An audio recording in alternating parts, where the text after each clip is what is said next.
देखिए, एक narrative set करने की कोशिश की जा रही थी लोकसभा चुनाव के बाद कि आदरणीय नरेंद्र मोदी जो भारत के प्रधानमंत्री हैं उनकी लोकप्रियता घटती जा रही है। लेकिन आपको ये मालूम होना चाहिए कि दुनिया की बड़ी बड़ी ताकतें नरेंद्र मोदी को तीसरी बार रोकने के लिए लगी हुई थी, लेकिन उसके बावजूद तीसरी बार बहुत अधिक एंटी इनकम्बेंसी हो जाता है।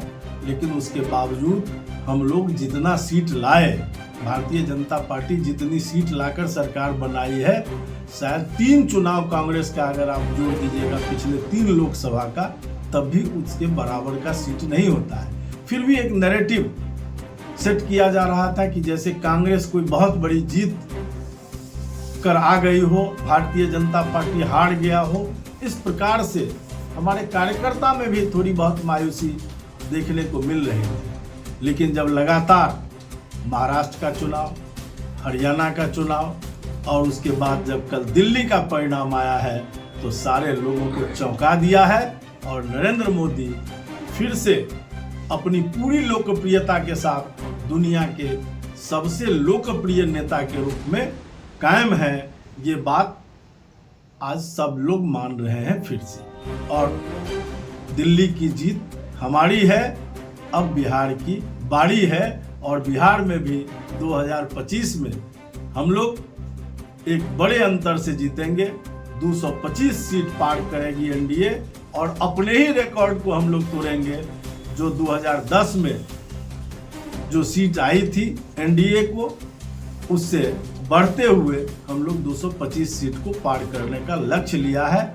मुझे पूरा विश्वास है कि जनता का सहयोग और समर्थन 19 वर्षों के बाद भी उसी प्रकार एनडीए के साथ बरकरार है। जो समीकरण पहले था वो समीकरण कुछ न कुछ बढ़ा है, कभी घटा नहीं है। और इस मधुबनी जिले के अंदर भी जो पिछली बार हम लोग 2 सीट पर चूक गए थे, उन 2 सीट पर चूकने का कारण था कि हमारे जो आज लोजपा फिर से हमारे एनडीए के साथ है घटक दल में, वो उस समय अलग चुनाव लड़ रही थी और इन दोनों सीटों पर हमारे ही लोग जो चुनाव लड़ रहे थे लोजपा से, वो 16,000 18,000 वोट लाकर 8-8 10-10 हज़ार 7-7 6,500 और 8-10 हज़ार वोट से दोनों सीट पर हम लोग हारे थे।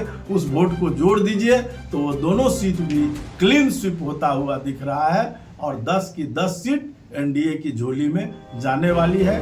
और फिर से एक बार आदरणीय नीतीश कुमार जी के नेतृत्व में सरकार बनेगी। 2025 फिर से नीतीश, ये नारा चल पड़ा है और ये सार्थक और सिद्ध होकर रहेगा, क्योंकि विकास केवल एनडीए करती है, ये हमने सिद्ध कर दिया है।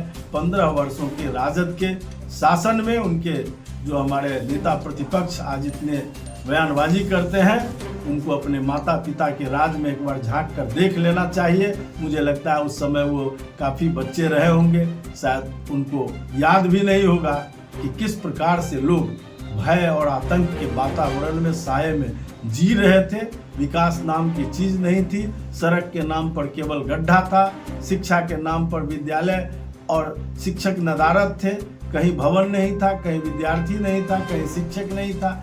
बिल्कुल अराजकता का वातावरण था, लॉ एंड ऑर्डर बिल्कुल फेल था, शाम के बाद लोग निकल नहीं सकते थे।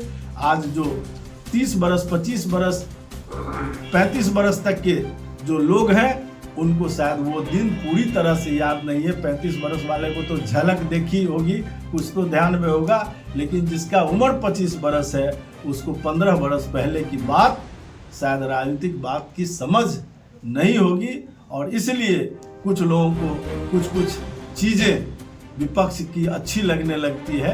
मैं उनको विश्वास दिलाता हूं ऐसे लोगों को कि एनडीए ही विकास कर सकता है। कल तक 10 घंटे में जो यहाँ से पटना जाने में लगता था, आज बिहार के किसी भी कोने से पटना जाने में 5 से 6 घंटे में पटना हम पहुँचते हैं। ये है एनडीए सरकार की उपलब्धि और अनेक उपलब्धियों के साथ एनडीए लगातार डबल इंजन की सरकार काम कर रही है। धन्यवाद।